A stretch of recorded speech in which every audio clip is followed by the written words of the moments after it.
Ji lecture number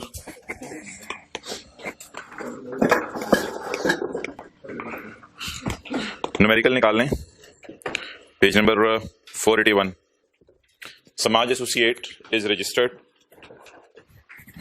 under Sales Tax Act 1990 and is engaged in the business of manufacturing of trading and electronic chemicals and other consumer goods. Following information is available from SS record for the month of August 2016. Supplies to registered customers. अच्छा पहले जरा include colours देख लें कहाँ कहाँ आ रहा है। एक ये आ रहा है इंक्लूड कलर्स, और ये किसमें शामिल है यार? ये ऐसा ही है। और कोई इंक्लूड कलर्स आ रहा है? बस चलो बस ठीक है। यानी बाकी सारी फिगर्स को हम एज इट इज उठा सकते हैं, इनमें कोई एडजस्टमेंट्स करने की जरूरत नहीं है, क्योंकि आपने दावे से ये कह दिया मुझे कि आपको और कहीं इंक्लूड कलर्स नजर नहीं आ रहा। मैंने तो चेक नहीं किया।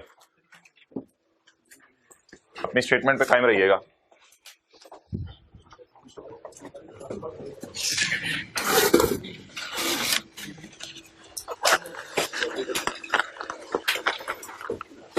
चलें जी, हर से ज्यादा वर्किंग शुरू करें।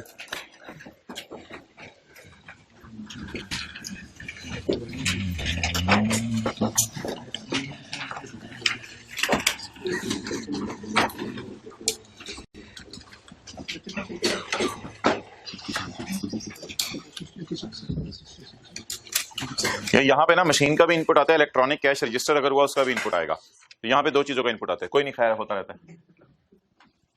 एक तो और अच्छा, सेल टैक्सेबल, हाँ हाँ बिल्कुल,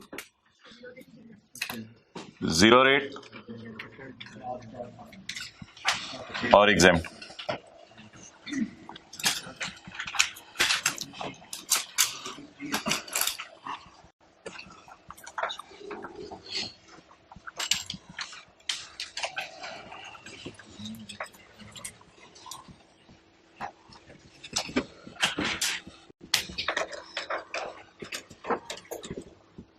To registered slash others to unregistered।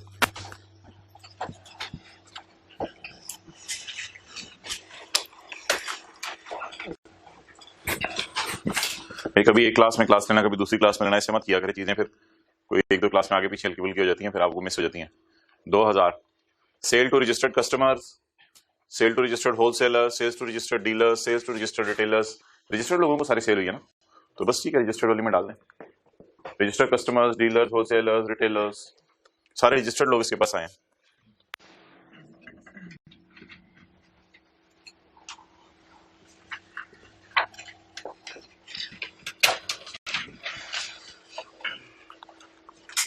Sales to registered corporate customers, corporate customers होते हैं कंपनीज, और कंपनीज को चीजें बना के बेची हैं, खरीद के बेची हैं? बना के बेची हैं, उससे क्या फर्क पड़ता है? Sales to registered person.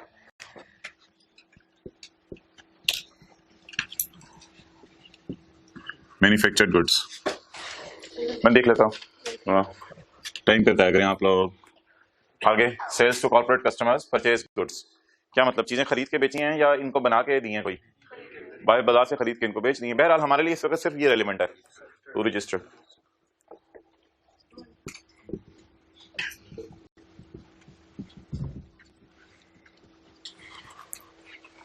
तुम्हें वतन की हवाएं सलाम कहती हैं। Okay, sale to unregistered person 875।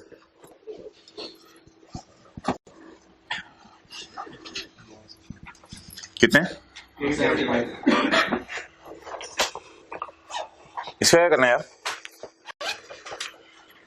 भाईजान कोई नई चीज आ जाया करे, बता दिया करें क्या करना है इसका।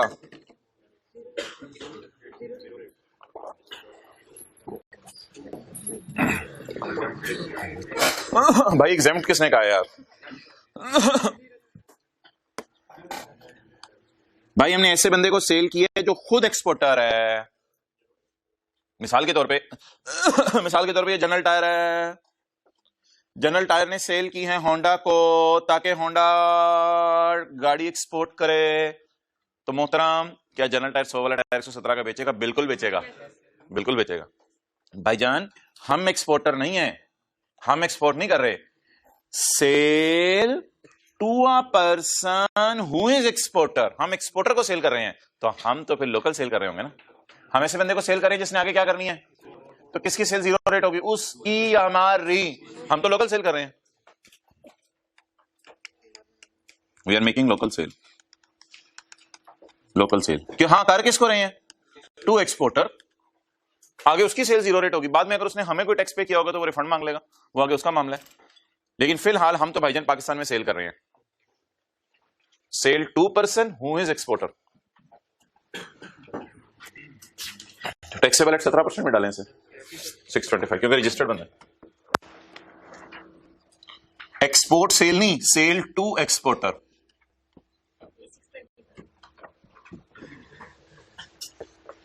चलिए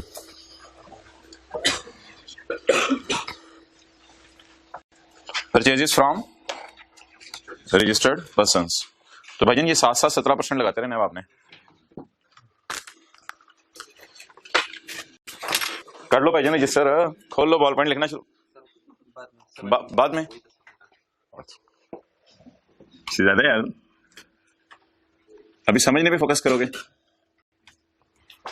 ओके, परचेज फ्रॉम जी रजिस्टर्ड पर्सन। 100 वाली चीज कितने की खरीदेंगे रजिस्टर्ड से, 117 की।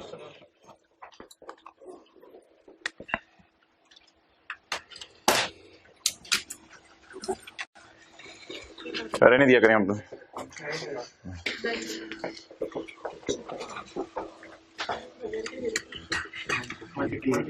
158। अच्छा जी, फिनिश गुड्स बाय किए हैं। अच्छा, रॉ मटेरियल इसलिए हम बाय करते हैं ताकि उससे फिनिश गुड्स बनाएं, और किसी से हमने फिनिश गुड्स बाय किया अनरजिस्टर्ड पर्सन से, तो बता दें जब अनरजिस्टर्ड बंदे से चीज खरीदने गए होंगे, आपको कई दफा मैंने बताया परचेज आप अनरजिस्टर्ड बंदे से करें तो टैक्स पे नहीं करते।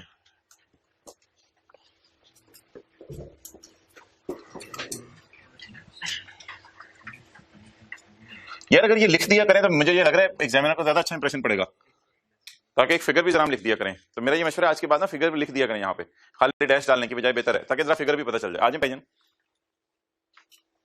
ठीक है, तो अभी तक हम फिगर नहीं लिख रहे थे, बेहतर है फिगर लिखा करें बल्कि आप, ताकि उसे पता चले ये फिगर आपने इग्नोर की है। पैकिंग मटेरियल में कोई मसला है, मसला फिर बाद में पढ़ेंगे, फिलहाल इसको अंदर वाले कॉलम में लिखने, बाहर वाले कॉलम में। और पैकिंग मटेरियल भी आपको बिजनेस की याद रखिएगा, नॉर्मल परचेज है, बस ये परचेज रिकॉर्ड पे पैकिंग मटेरियल।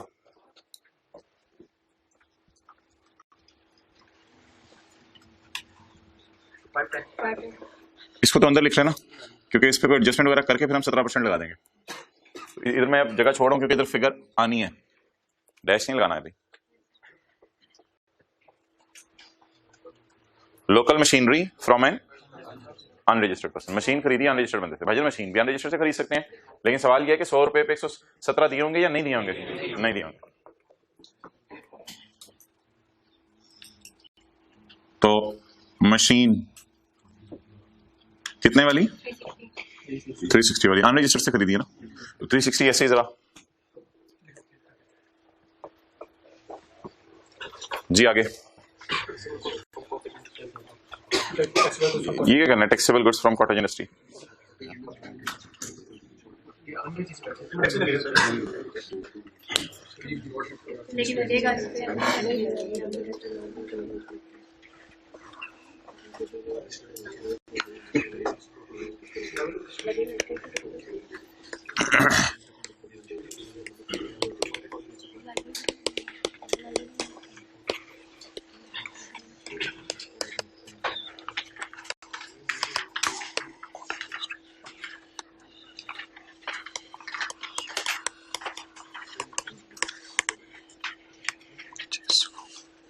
जी भाई, सेल टू कॉटेज इंडस्ट्री। एक कारपेट वाला है, कारपेट वाला ठीक है, कारपेट बेचते सड़क पे कारपेट बेचते हैं। वो आया, आके होंडा एटलस कार को कहते हैं मुझे गाड़ी सेल करें, सेल टू कॉटेज इंडस्ट्री, मुझे गाड़ी सेल करें। तो होंडा उससे रजिस्ट्रेशन नंबर मांगेगा, वो कहेगा I am not liable to be registered. इसलिए होंडा उससे 100 वाली गाड़ी कितने की बेच देगा, 117 की। तो यहाँ 17% टैक्स लगेगा, लेकिन ये सेल वाला 17 होगा, आउटपुट में जाएगा। ठीक है, होंडा की बुक्स की बात कर रहा हूँ, होंडा की बुक्स की। फिर होंडा कुछ दिनों बाद होंडा उसके पास गया, यार मुझे वो कारपेट चाहिए, मुझे कारपेट चाहिए। जरा सोच के बताएं, होंडा ने जब कारपेट खरीदे होंगे तो लाख वाला कारपेट लाख में खरीदा होगा, या लाख वाला कारपेट जो है वो 1,17,000 में खरीदा होगा, लाख में खरीदा होगा। भाईजान परचेज कॉटेज इंडस्ट्री से आपने इग्नोर किया करनी है। सेल कॉटेज इंडस्ट्री पे 17% लगाया करना है, परचेज कॉटेज इंडस्ट्री को इग्नोर किया करना है। क्योंकि जब आप परचेज करने जाएंगे ना कॉटेज इंडस्ट्री से, तो एक तरह का अनरजिस्टर्ड सी परचेज करने जा रहे हैं। हाँ, लायबल टू बी रजिस्टर्ड तो नहीं है, लेकिन आपको फील नहीं है ना परचेज फ्रॉम अनरजिस्टर्ड टाइप बंदा, उसने अपने आपको रजिस्टर ही नहीं कराया हुआ। तो ये जरा एक बेसिक रूल याद रखिएगा, कॉटेज इंडस्ट्री को चीजें बेचेंगे तो 117 की बेचेंगे, लेकिन उससे खरीदेंगे तो 100 रुपए की खरीदेंगे।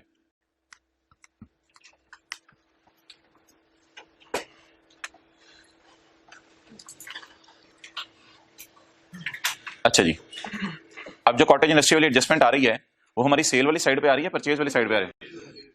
ये सेल टू कॉटेज इंडस्ट्री कर रहे हैं या परचेज फ्रॉम कॉटेज इंडस्ट्री? हाँ, चीजों पे टैक्स लगता था, लेकिन वो बंदा वो चीजें ही बड़ी थोड़ी सी बना के बेच रहा है, तो इसलिए उसने अपने आपको रजिस्टर नहीं कराया हुआ। तो कोई ऐसी बात नहीं है, हम उससे 100 वाली चीज कितने में खरीद लाएंगे? 100 में। छोटी सी इंडस्ट्री है, उसने रजिस्टर नहीं कराया हुआ, वो सेल्स टैक्स का बिल भी नहीं हमें बना के देगा। तो purchase from cottage industry.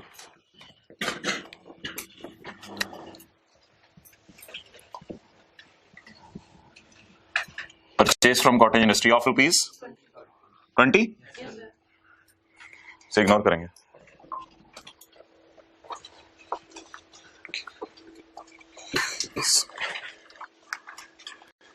Ji, import किया हमने फिनिश गुड्स, उन पे 20% कस्टम ड्यूटी पे किया। भाई फरमा दें ऐड कर दें, इसमें 472 में कस्टम ड्यूटी ऐड कर दें, इंक्लूडेड है। क्या करें, बाहर निकाल दें? पढ़ी रहने दें, पढ़ी रहने दें। वो वीओएस की डेफिनेशन पढ़ी हुई ना आपने।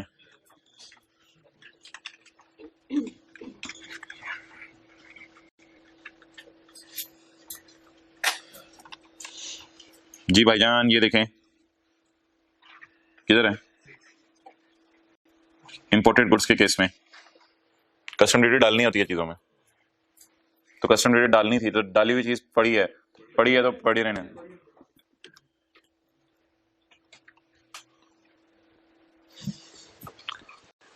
भाई जरा ओवन में सालन गर्म कर दो, सालन उसी में पड़ा हुआ है भाई, चलो रख दो उसमें। भाई पड़ा हुआ है उसमें, गुस्सा ना कर जाया करें, ऐसे छोटी सी बात है, सबर करके जवाब दे दिया करें दोबारा। पड़ा। अच्छा जी, बोले भाई। 472 इज इंपोर्ट्स, 17% लगाएं। कस्टम ड्यूटी पड़ी ना, कोई मसला नहीं। इंटू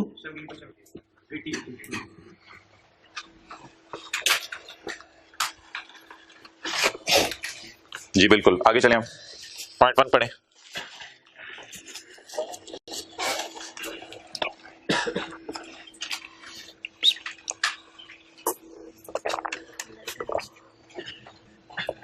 पढ़े जी।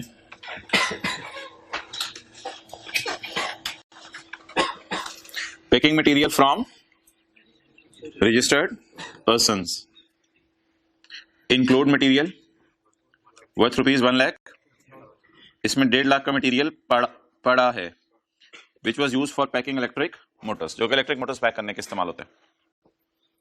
31 अगस्त 16, ये जो जिन मोटरों के ऊपर ये पैकिंग मटेरियल लगाया था वो मोटरें अभी तक बिकी नहीं है, यानी कि मोटरों के लिए पैकिंग मटेरियल खरीदा और उन मोटरों को पैक किया। वो जैसे बैटरी नहीं आती पैकिंग के अंदर, इसी तरह मोटरें भी पैकिंग के अंदर आती हैं, तो वो पैकिंग मटेरियल अभी तक उन पर लगा पड़ा है, क्योंकि मोटरें अभी तक बिकी पड़ी नहीं है, तो मोटरें अभी तक हमारे पास पड़ी हुई हैं। तो क्या करें जी? सेक्शन बताए ना। एक्सेलेंट, कौन बोला? Well done. तो भाई बिल्कुल सही पहुंचे हैं। सेक्शन 7 इन्होंने बताया, खोले, इन्होंने सेक्शन की हेडिंग बताई है, डिटर्मिनेशन ऑफ टैक्स लायबिलिटी। भाई जबरदस्त यार, determination of tax liability, page 448।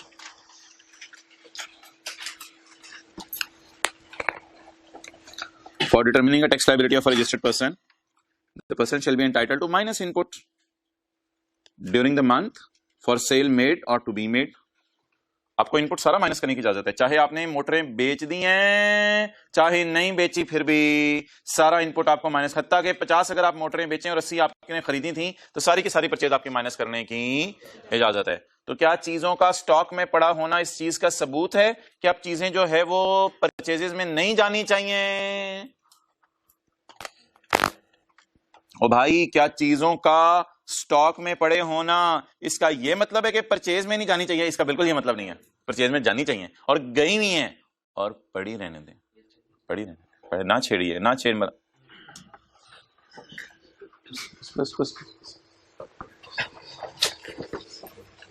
अब आपने यहां लिखना है इंटू 17%, वो तो अब आप लगा दें, अब पढ़ी रहने दें, छोटा सा लिखते हैं इंक्लूडिंग 150, बस ऐसे ही। इसमें 150 वाली पढ़ी है, पढ़ी रहने दें, कोई मसला नहीं। 87, तो मैंने 510 पे ही 17% लगाया है, या माइनस करके मैंने 17% लगाया? 510 पे ही 17% लगाया, माइनस कुछ नहीं किया, उधर ही रखो।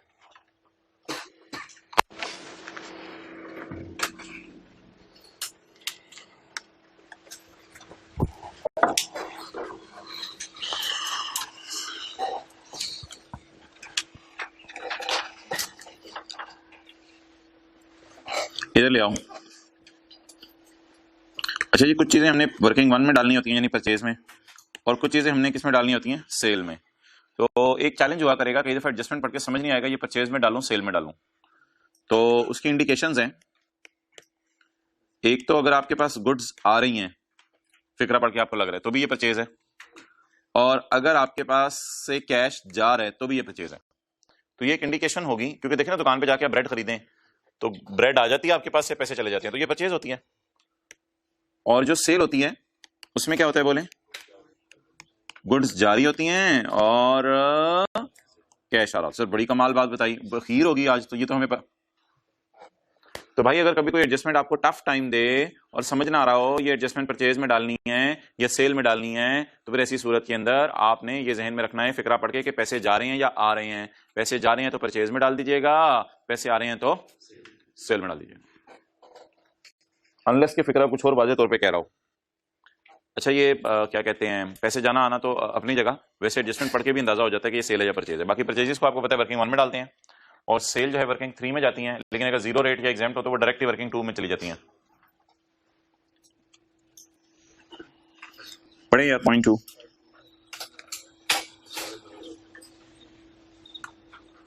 हाँ जी बताएं, कौन सा सेक्शन है?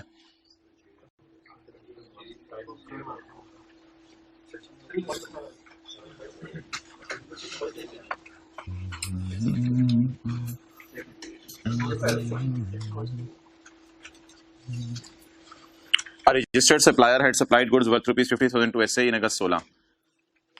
कस्टमर लफ्ज लिखा हुआ है, सप्लायर लफ्ज लिखा हुआ है। सप्लायर कौन होता है? जिससे हम चीजें खरीदने जाते हैं, और कस्टमर कौन होता है? जिससे हम चीजें बेचते हैं। तो सप्लायर, इसका मतलब परचेज की बात हो रही है। A registered supplier had supplied goods to SA, इसका मतलब है हमें किसी ने चीजें बेची हैं, तो फिर हम तो परचेज कर रहे हैं ना, तो अब परचेजेस की बात हो रही है ना। A registered supplier had supplied goods worth rupees 50,000 to SA in August 16। एक बंदे ने हमें अगस्त 16 में चीजें बेची हैं। However, हमें अभी तक उसका बिल नहीं आया, हमें अभी तक उसका बिल नहीं आया। भाईजान परचेज रिकॉर्ड करने के लिए शर्त है कि आपके पास बिल होना चाहिए।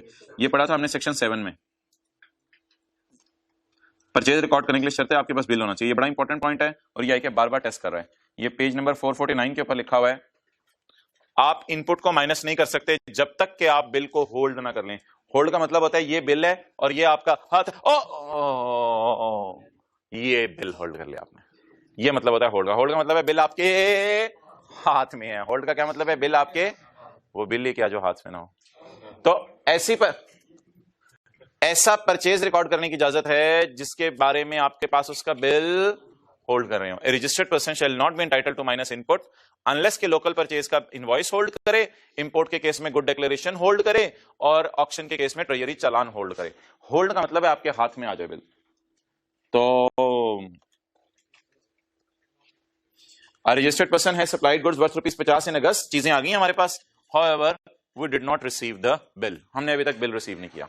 तो भाईजान हम परचेज रिकॉर्ड कर सकते हैं? नहीं कर सकते। सेक्शन 7 में वाजे लिखा हुआ है, we do not hold bill। कुछ नहीं होता, लिख लें, we do not hold invoice, so we cannot record purchase। we cannot record purchase का प्रोफेशनल लफ्ज क्या होगा? we cannot claim input, so we cannot claim input, हम इनपुट माइनस नहीं कर सकते। अच्छा यार, ये अब अगली बात है कि ये परचेज ऊपर परचेजेस में पड़ी है, कहीं इंक्लूड वगैरह का लफ्ज नहीं लिखा हुआ। अच्छा, जब इंक्लूड का लफ्ज ना लिखा हो ना, तो फिर बस सोचा करें इसका करना क्या है। इंक्लूड का लफ्ज लिखा हो ना, तो फिर तो हम ये भी सोचते हैं ना हो क्या चुका है। इंक्लूड का लफ्ज लिखा हो तो हम ये भी सोचते हैं ना हो क्या चुका है, लेकिन अगर इंक्लूड का लफ्ज ना लिखा हो तो फिर सिंपल सोच लिया करें करना क्या है। बता दें यार करना क्या है। परचेज में डालूं या बिल होल्ड नहीं कर रहा? तो फिर परचेज में ना डालूं, लेकिन जाके कुछ उसने कहा हुआ है शो ऑल एक्सक्लूजन्स, किसी चीज को एक्सक्लूड करो, उसे शो कर दो न्यूमेरिकल पे, तो मैं एक्सक्लूड तो कर रहा हूँ इस एडजस्टमेंट को अपनी कैलकुलेशन में, लेकिन इसे शो, तो आ जाए आज मैं आपको शो करके दिखाता हूँ। तैयार हो? चलो देखो शो होने लगे जी। बोले बोले बोले बोले invoice not held, invoice held नहीं है of purchase of ₹50, so inadmissible. Okay जी वाई,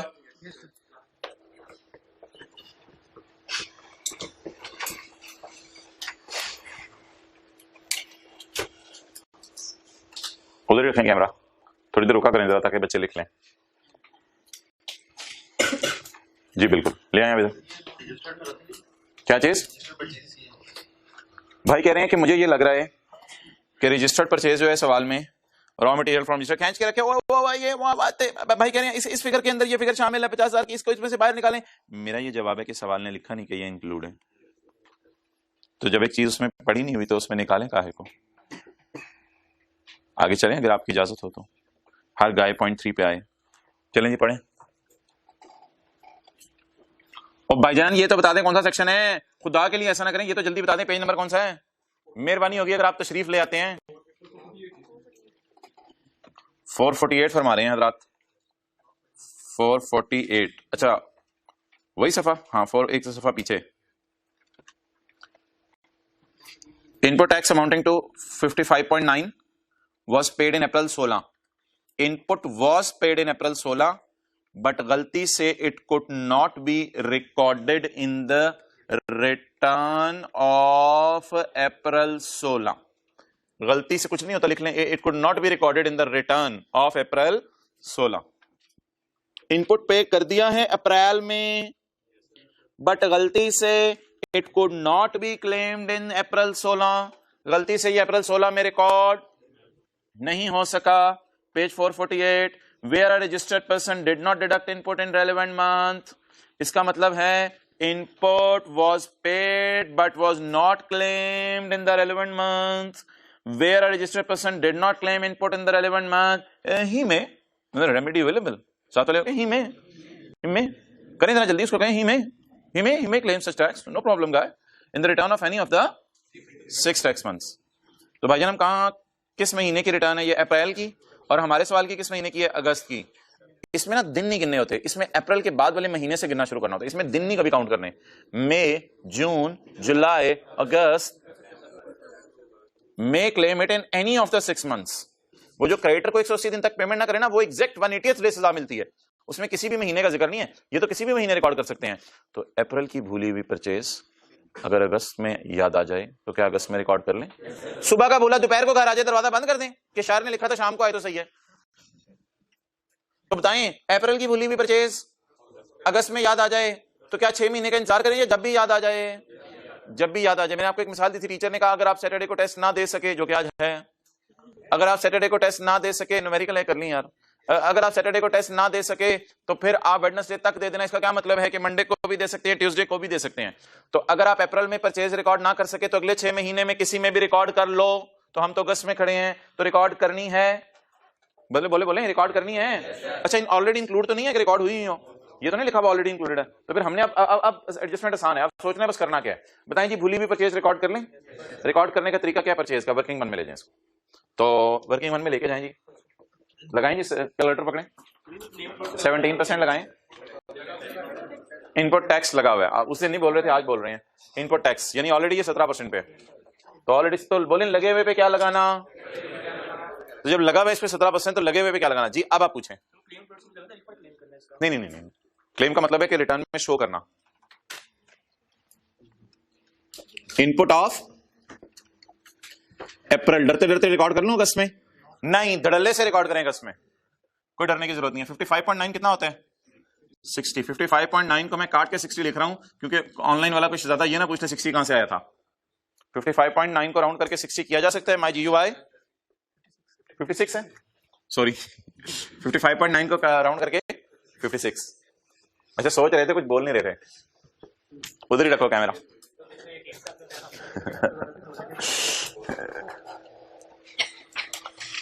ओके चलें जी। अगस्त में उसमें लॉ में इजाजत है ना, देखें भूली हुई परचेज आप अगले 6 महीने में कभी भी रिकॉर्ड कर लें। वो उसको मिली नहीं थी, अब उसको याद आई है।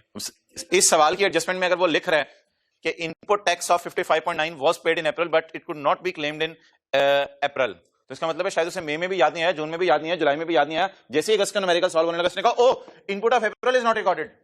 जो भाई आप रिकॉर्ड कर लो। अब उसको बताइए हमें अगस्त के महीने में ये बात रहा है।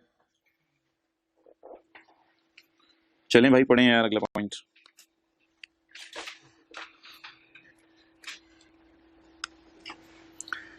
एसए ने परचेज किए हैं high quality cables, high quality cables नहीं आती, अच्छा एसए ने परचेज किए हैं high quality cables and wires worth ₹2 lakh from a registered supplier. भैया ये जो वायर्स और केबल्स हैं ये तो हमने सेक्शन 8 के अंदर पढ़ा था कि वायर्स केबल्स किधर है, वायर्स केबल्स ये तो नॉट अलाउड है भाईजान। ये जो है इसका बिजनेस इलेक्ट्रॉनिक आइटम्स का है और केमिकल्स का है और अदर कंज्यूमर गुड्स का है, तो इसमें ये नहीं लिखा हुआ सवाल के अंदर कि ये वायर्स हमने इस्तेमाल की हैं नारकली के साथ। सवाल में ये नहीं लिखा हुआ ये wires use in immovable property हैं। क्या सवाल में लिखा हुआ है कि ये wires use in in in immovable property हैं? तो अगर सवाल में ऐसा कुछ नहीं लिखा हुआ तो क्या करें माय गाय, फॉर सेल लिए हमने, हमारा कारोबार है ना, ऊपर जाके नजर मार के आए चाती मारे, साथ वाली किताबें चाती मारे, क्या लिखा हुआ है इलेक्ट्रॉनिक आइटम, दीवाना तो नहीं लिखा हुआ। ऐसे purchase high quality cables wires from a registered supplier for sale. बस बाकी बातें छोड़े कि हमने कम से कम फैक्ट्री के अंदर अगर यूज करनी होती तो वो सवाल में बताता, तो फिर ये हमारा नॉर्मल स्टॉक है यार, तो परचेज में कोई इंक्लूड तो नहीं लिखा हुआ। चलें वो बात उसको छोड़ें, फिर हो क्या चुका है ये सोचने की जरूरत नहीं। आप बताएं करना क्या है, ये मेरी जेन्युइन परचेज है जाली परचेज है? जेन्युइन परचेज है, क्योंकि हमने पढ़ा था अगर हम गुड्स एक्वायर करें फॉर सेल तो फिर ये परचेज रिकॉर्ड करने की जाती है। ये तारें तो हमने बेचने के लिए खरीदी हैं, तो ये हमारा नॉर्मल स्टॉक लगाएं, जैसे होंडा वाले टायर के ऊपर लगाते हैं बाकी चीजों पर लगाते हैं, तो हम इसके ऊपर लगाएंगे। जगह खत्म हो रही है परचेज की, लग रहा है आगे परचेज ना हो जाता। अच्छा परचेज ऑफ वायरें केबलें,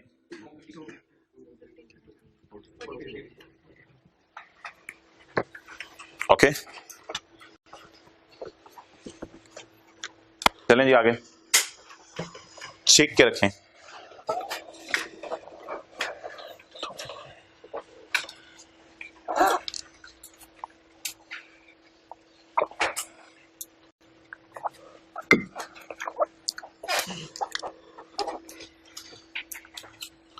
हाँ जी भाई क्या करें भाई, पहले ये बता दें ये किसी में पढ़ी तो नहीं हुई? जब कोई चीज किसी में पढ़ी ना हो, इंक्लूड का रास्ता नहीं लिखा हुआ, तो बस फिर ये सोचना है कि ये सेल है या नहीं है। ऑन 5 अगस्त 16 हमने एडवांस लिया है 6 लाख रुपया लिया है, तो भाई ये सेल वाला होगा ना। फिर दुकानदार देखे ना, अगर मैं एक बात करूं जनरल स्टोर वाले की, तो बिस्किट जब आपको बेचने हो तो आप बिस्किट लेने से पहले ही पैसे दे दें 2-3 दिन पहले, तो फिर वो एडवांस आपसे लेता है, और उसने किसी से बिस्किट खरीदने हो प्रिंस बिस्किट वालों से तो उनको एडवांस देता है। तो अब ये बताएं एडवांस सेल वाला है परचेज वाला है? दो बातों से पता चल रहा है, हमने रिसीव किया एडवांस और आगे लिखा हुआ है against sale of electric shavers to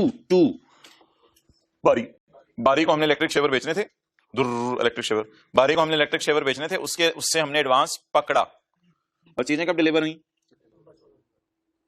सितंबर में। हमारे न्यूमेरिकल के महीने में क्या आया, कैश आया। सितंबर में क्या हुई, हमने क्या पढ़ा था, सेल को कब रिकॉर्ड करना है? जब डिलीवर हो। मेड अवेलेबल तो यहाँ है ही नहीं, वो तो अजीब सा सिनेरियो था, कभी आया तो फिर देख लेंगे। तो हमने क्या पढ़ा था, सेल को कब रिकॉर्ड करने हैं? जब पैसे आए, जब चीजें डिलीवर हो। तो हमारे महीने में सेल रिकॉर्ड करनी बनती है या नहीं करनी? नहीं करनी, तो सेल मत रिकॉर्ड कर। 6 लाख की ये सेल कब रिकॉर्ड होगी? सितंबर में। सितंबर के न्यूमेरिकल में सेल रिकॉर्ड होगी जब चीजें क्या होंगी? डिलीवर होंगी।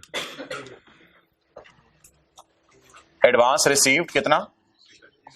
Of 600 but goods not delivered.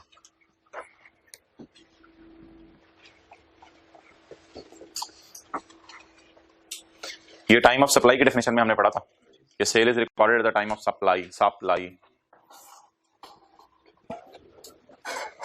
दूसरी क्लास की खुशबू आ रही है, लेकिन इधर आने की इजाजत है इधर पहले ही काम हल्का फुल्का होता है। ले जी पॉइंट 6, एक और मशीन हमने खरीद लिया रजिस्टर्ड सप्लाई से 2 लाख की।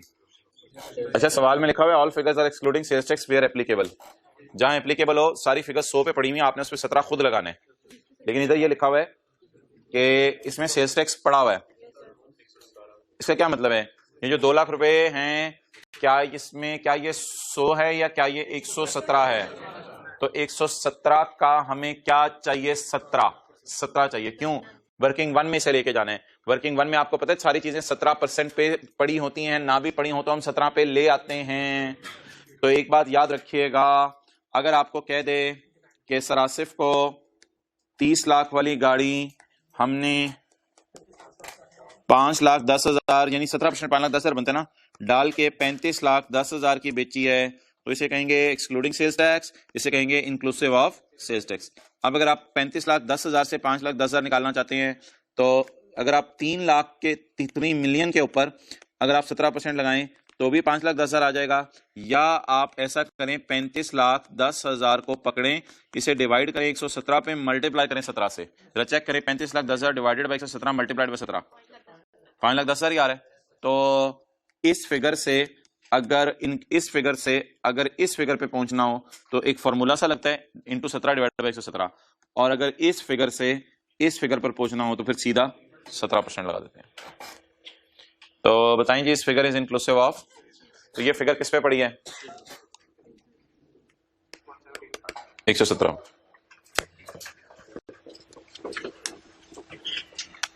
मशीन कितनी जी? 200 डिवाइडेड बाई 117 ज़रब 17,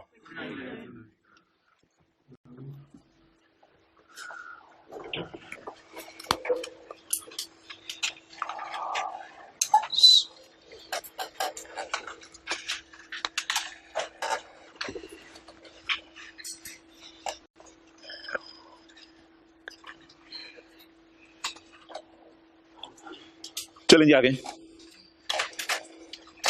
करें यार इसको।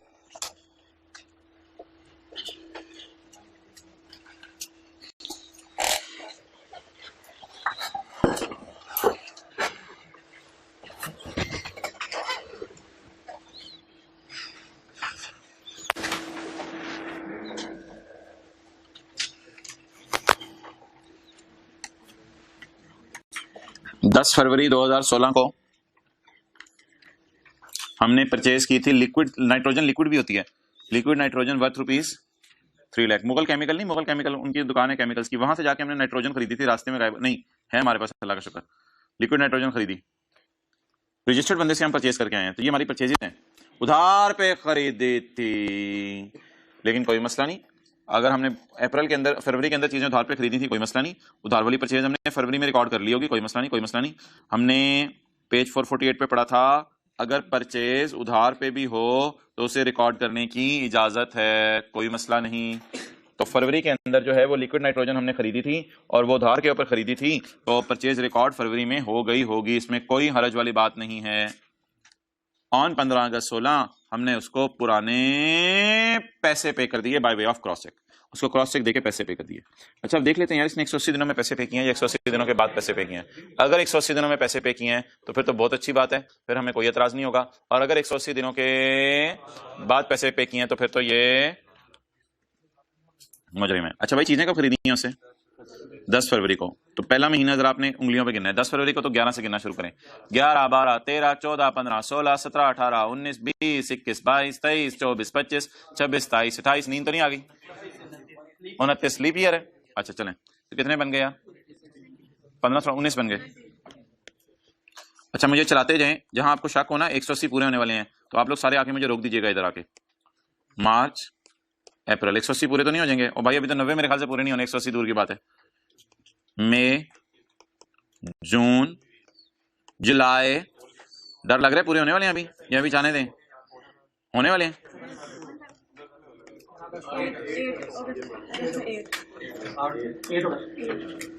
8 अगस्त। तो 8 अगस्त वो तारीख थी जब तक हम इसको पेमेंट कर देते तो कोई बात ना होती। 8 अगस्त की शाम तक, रात तक अगर हम लिक्विड नाइट्रोजन के पैसे पे ना करें तो ये जो बंदा है एस से, जिसने जाके लिक्विड नाइट्रोजन बाय किया है, अगर वो 8 अगस्त तक पेमेंट न करे तो 8 अगस्त को जब रात का खाना दिया जाएगा इसको घर में, तो बेगम कहेगी ले मुजरिम खाना खा। कहेगा अल्लाह की बंदी बानो क्या हो गया तुझे, मैं किस बात का मुजरिम। कहेगी section 73 sales tax act 1990, you have not paid the amount to creditor within 180 days, therefore I will call you मुजरिम। अच्छा हाँ, बानो एफबीआर में होती है। तो 180 दिन में क्रेडिटर को पैसे ना पे करना जुर्म है। 8 अगस्त से तो घर वाले भी हमें मुजरिम मुजरिम कह रहे थे और क्लास में बैठे हुए बच्चों को नहीं पता चला कि ये मुजरिम है। और इसने 15 अगस्त को पेमेंट किया जिस दिन इंडिया आजाद हो गया। 9, 10, 11, 12, 13 इतनी लेट जाके पेमेंट किया, 15 अगस्त को किया है। अब बता दें जी, मैंने कहा था जिस महीने 180th डे पूरा हो रहा हो उस महीने के न्यूमेरिकल में आपने इसको रिकॉर्ड करना है। ये किस महीने का न्यूमेरिकल है? जिस महीने 180th डे पूरा हो रहा हो उस महीने आपने सजा देनी है। तो किस महीने 180th डे पूरा हो रहा है? एग्जैक्ट हमारे न्यूमेरिकल के महीने में 180th डे पूरा हो रहा है। तो क्या इसको सजा बनती है 180 दिन में? इसने पेमेंट हाँ बाद में कर तो दी, लेकिन 180 दिनों में तो नहीं की ना। तो सेक्शन 73 जाके खोल के घर में जाके अकेले में बैठ के देखिएगा, वहां लिखा होगा कि 180 दिन में पेमेंट करना जरूरी है, और अगर ना करें तो फिर ये जुर्म है। अच्छा वैसे मुझे बताएं, फरवरी में जब ये परचेज रिकॉर्ड की होगी तो फरवरी में परचेजेस को वर्किंग वन में डाला होगा।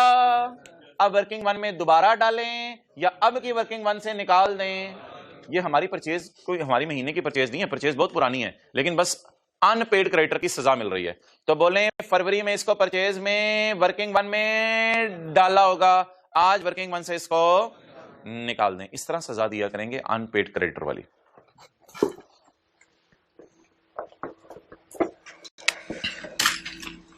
Payment not made in 180 days. क्या 180th डे हमारे सवाल के महीने में फॉल करे तो सजा देते हैं। अगर आगे पीछे 180th डे पूरा होना तो पेपर में इग्नोर करिएगा, जैसे होमवर्क के सवाल में इग्नोर की थी। 180th डे अगर हमारे महीने में पूरा ना हो रहा हो ना तो फिर पेपर में इग्नोर करिएगा। अमाउंट कितनी है? इनटू भाईजान इसको माइनस करना है क्योंकि ये परचेज में कब डाल चुका है। लिखें अब, परचेज में फरवरी में डाला था, परचेज में फरवरी में डाला था और अगस्त में 180th डे आ गया है। परचेज में फरवरी में डाला था और अगस्त में 180th डे आ गया है, इसलिए परचेज उल्टा दें।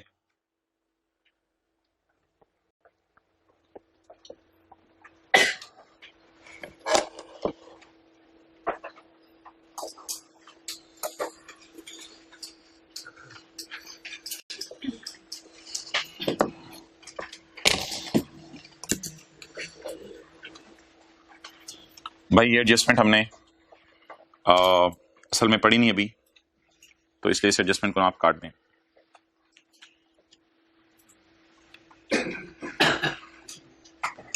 ठीक है, काटने का मतलब है काट ही दें इसको, किसी और दिन इंशाल्लाह कर लेंगे। हाँ हाँ पक्का काट दो इसको, किसी और दिन कर लेंगे।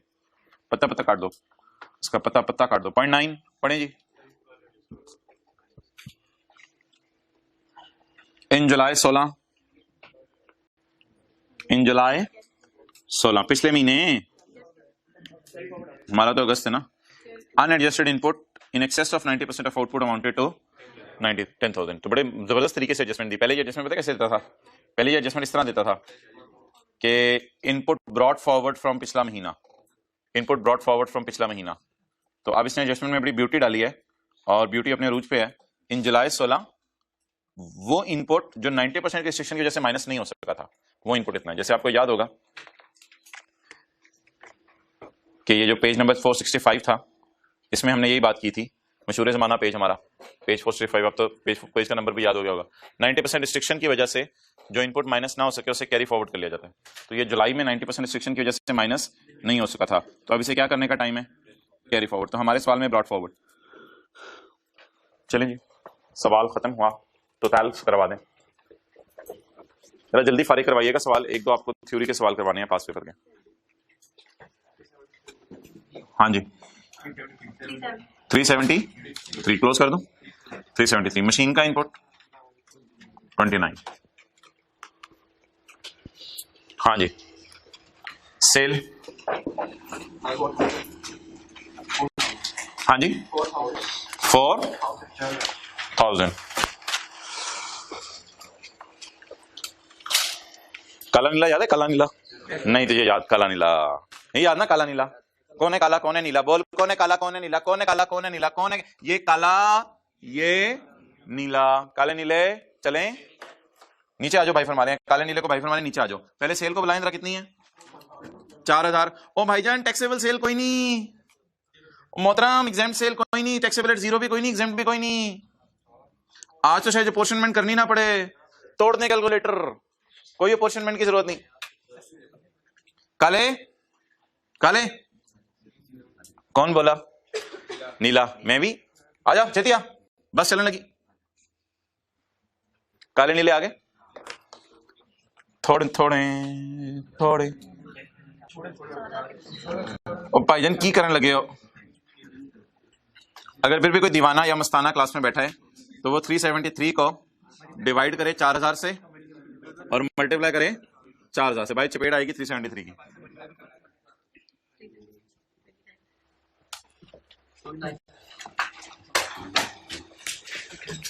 तो ये बंदा टैक्सेबल और एग्जाम सेल कर रहे, शायद आई पे एग्जामिनर हो तो वो सोचे ये वर्किंग टू इसने क्यों किया है, ये वर्किंग टू इसने क्यों किया है, ये तो फेस पे बस 373 और 29 लेके जाना था। लेकिन नहीं को कोई जरूरी नहीं है, वर्किंग टू आप अवॉइड कर सकते हैं, यहाँ पे बस काले नीले को डायरेक्ट फेस पे ला सकते हैं आप। हाँ ठीक है, तो वर्किंग टू फिर कर रहा हूं। अच्छा जी बोलें।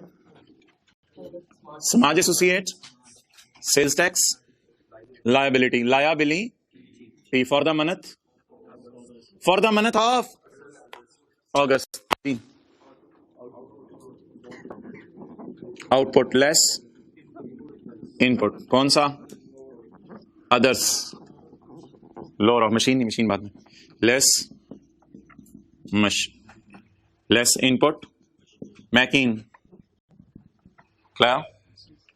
अच्छा भाईजान, अब आपकी नजरें कहां होनी चाहिए? रेड वाले पे। आज भाई सही तैयार हो क्या है, ना धो के, जबरदस्त यार, excellent, I really appreciate you. कभी कभी कोई बंदा ऐसी बात कर जाता है कि मुझे भी शर्म सी आती है, जबरदस्त यार, एक्सीलेंट एक्सीलेंट। अब हमारी नजर रेड पे आनी चाहिए। सेल इंटू 17%, 4000 जरब 680।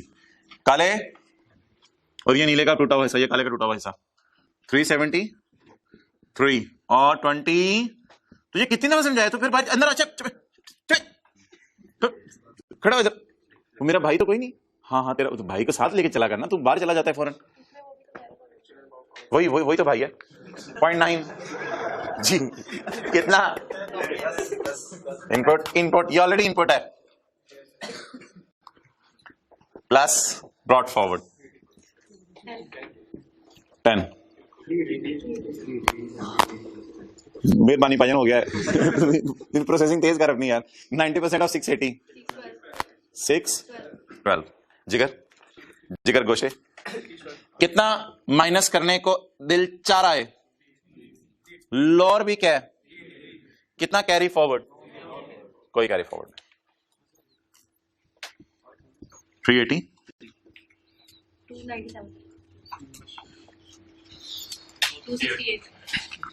268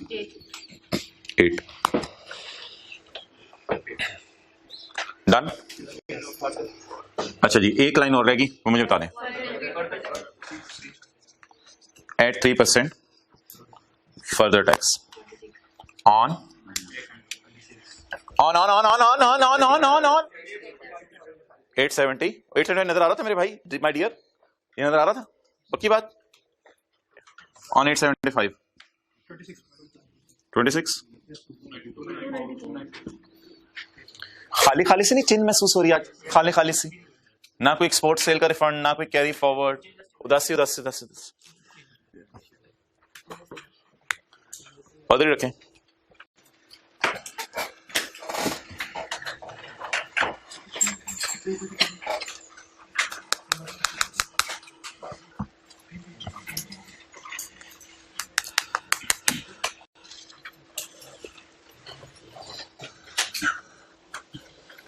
अच्छा भाई, अब आपसे ना 3 बातें करनी है, 3 बातें। पहली बात, कल वाला न्यूमेरिकल निकालें। खत्म हो गया ना यार, ये तो क्या इसकी जान लेनी है अब न्यूमेरिकल की। लाइट ऑन होती है तो तस्वीर खींचना मेरे भाई। होमवर्क वाला क्वेश्चन जो परसों दिया था क्वेश्चन नंबर 516। अच्छा भाई, ये महीना कौन सा है? फरवरी। क्वेश्चन 8 फौलाद वाला।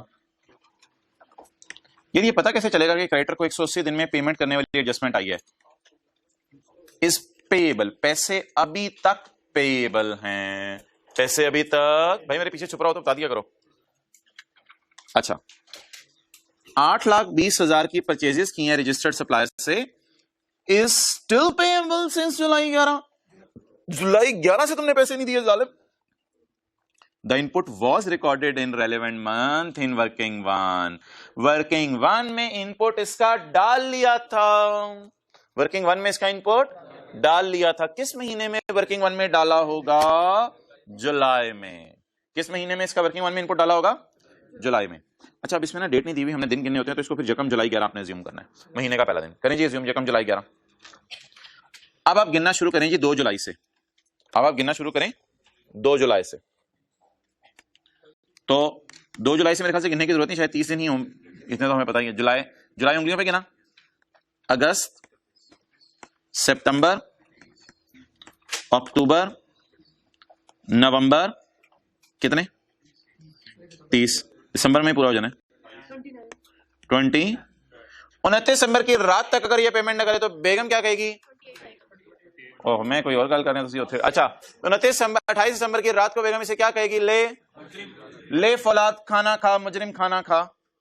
सही है। तो इसलिए मोहतरम, ये परचेज जरा आप सुनिएगा, बल्कि लिख लें, ये परचेज जुलाई में रिकॉर्ड हो गई थी वर्किंग वन में। दोबारा लिख लो, ये परचेज जुलाई में वर्किंग वन में रिकॉर्ड हो गई थी, और दिसंबर में 180 डेज पूरे होने की वजह से, और दिसंबर में 180 डेज पूरे होने की वजह से, बाकी लिख रहे हैं, ये ढूंढ रहे कहां लिखा हुआ है, और चलें खैर है। और दिसंबर में 180 डेज पूरे होने की वजह से दिसंबर में सजा मिल गई होगी, लॉ मेकर ने सजा दे दी होगी, सजा मिल गई होगी, इसलिए इसे फरवरी के न्यूमेरिकल में इग्नोर कर दें। इसलिए इसे फरवरी के न्यूमेरिकल में इग्नोर कर दें। अच्छा, इसके सोल्यूशन में जाएं, कोई नोट वगैरह दिया हुआ उसे काट दें आप, वो किसी और बेस पे मैंने दिया हुआ। सोल्यूशन में जाएं, पेज नंबर 536 पे देखें, कोई अंग्रेजी में लिखा हुआ है कुछ? एक बात लिखी हुई है, 2 बातें, एक ही बात लिखी हुई है, उसे काट दें। वो मैंने उसकी जगह उर्दू लिखवा दी है, छोड़ें इसको, काटें काटें काटें। ये जनवरी की जगह दिसंबर कर दें, जो भी करना है आपने, पूरा नहीं काटना तो। ओके, अच्छा जी, वापस आ जाओ यार। 3 बातें करनी थी आपसे, एक बात हो गई। दूसरी बात, यह दूसरी बात ना आज मैं आपसे पहली दफा करने लगा हूं। शर्माना शुर्माना नहीं है आपने, धड़ल्ले से बात सुननी है आपने, डंके की चोट पे सुननी है आपने।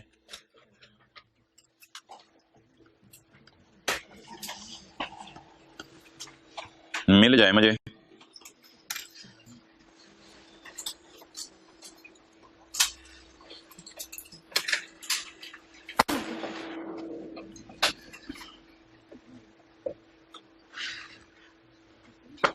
किसी भी न्यूमेरिकल में मिल जाए, चल जाएगा यार।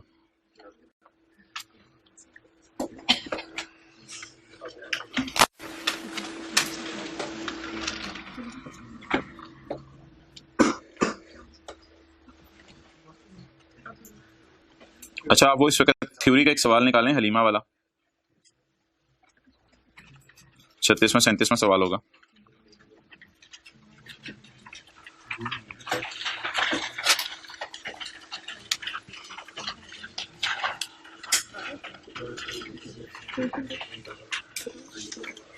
कौन सा पेज है जी? पेज नंबर 4, थ्योरी का सवाल है 480। कौन सा? हलीमा वाला सवाल बता दें। और यार हद होगी। क्वेश्चन 47 का बी पढ़ें, अजीब जो है ना वो।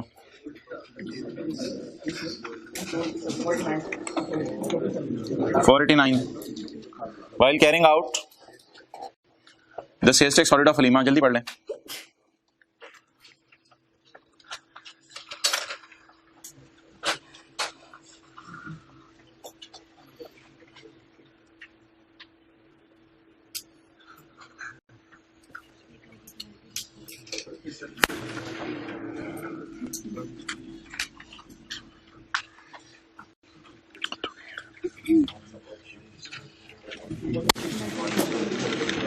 पढ़ लिया? हलीमा का ऑडिट हो रहा था, carrying of sales tax audit of Halima, गोली मारी जा रही, ऑडिट हो रहा था। The officer of inland revenue identified a deficiency in the amount of sales tax audit. Officer ने कहा हलीमा बाजी आपने जो है वो कम टैक्स जमा कराया, आपको शर्म नहीं आती? शी एक्नॉलेज, उसने माफी मांगी, उसने कहा मुझे बहुत शर्म आती है, मैं शर्मा रही हूँ, मैंने बहुत कम टैक्स पे किया है, लेकिन फिर भी मैं टैक्स नहीं दूंगी। शर्म अपनी जगह, पर मैं टैक्स नहीं दूंगी। A barking was issued to her, उसे शो कॉज नोटिस आ गया है for the payment of balance. Show cause notice आ गया है, शो कॉज नोटिस आ गया है। Determine the Halima's liability in above situation. इस सिचुएशन में हलीमा की लायबिलिटी बताएं, वो बहुत परेशान फिर रही है और वो अनकरीब जो है वो गुस्सा करने वाली है। उसकी लायबिलिटी बता दें कितनी है, परेशान सी है वो कि मेरी लायबिलिटी पता नहीं कितनी है, दीवाना बार फिर रही है कि मुझे मेरी लायबिलिटी बता दो वरना मेरी जान निकलने वाली है। किधर है यार, किधर है, किधर है, किधर है भाई, किधर है, किधर है, किधर है, किधर है, किधर है, किधर है, किधर है? शो कॉज नोटिस इशू हो गया बाजी को।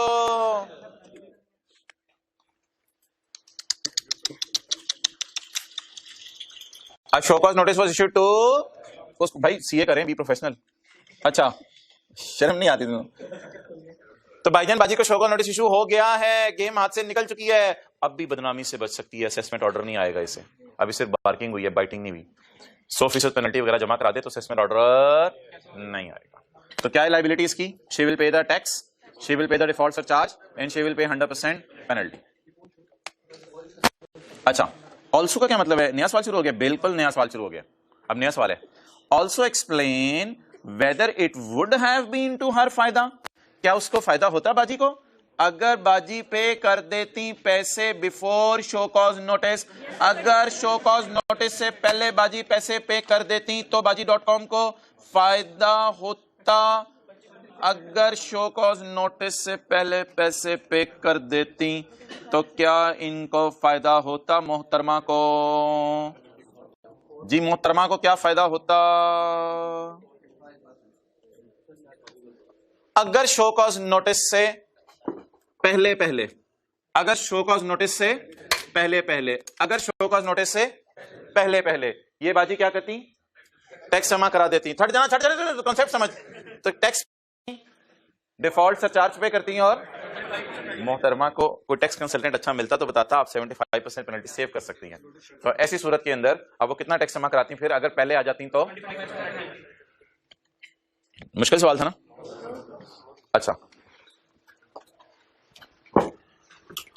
भाई एक बात आपको जो बतानी थी ना वो ये थी, मुझे भी कहीं मिली नहीं। तीसरी बात जो मैंने आपसे की थी वो मैंने आपको ये बतानी थी कि इज इट पॉसिबल कि यहां 297 हो और यहां 300 आ जाए? पॉसिबल है, पॉसिबल है, पॉसिबल है। तो फिर ये तो नेगेटिव आ जाएगा ना, 3 तो नहीं, हाँ 3, तो फिर तो नेगेटिव आ जाएगा ना 3। फिर ये 3 और 26 नेट होंगे आपस में? ना ना ना ना, फिर हम 3 को ना क्लोज कर देंगे, फिर हम 3 को क्या कर देंगे? क्लोज कर देंगे। और ये 3 कैरी फॉरवर्ड होगा, ये इतनी जल्दी हुकूमत वापस नहीं करती, ये इतनी जल्दी हुकूमत वापस नहीं करती, ठीक है? तो फिर ये जो 3 होगा ना 3, इसके साथ इंशाल्लाह मैं किसी सवाल में आपको दिखाऊंगा, मैं लिखूंगा कैरी फॉरवर्ड। यहां पे मैं क्या एक लाइन डाल दूंगा, अभी मैं 268 लिखा ना इसलिए लिखने रहा साथ। तो इज इट पॉसिबल कि मशीन का इनपुट बहुत ज्यादा हो जाए? आपके लिए एक बात कर रहा हूं, किसी से ना कीजिएगा, इसे हम मशीना का करेंगे। मशीना बाजी का पता है? मशीना समझ आ रही? मैं मशीना क्यों बोल रहा हूं? ये मशीनी थी, यानी 297 में से 29 माइनस किया तो पॉजिटिव 268 आ गया, ये तो बेचारी मशीनी सी थी। और ये अगर मशीना आ जाए पेपर में, अगर कभी तो पेपर दे रहा हो और कौन आ जाए? मशीना आ जाए, तो आपने क्या करना है?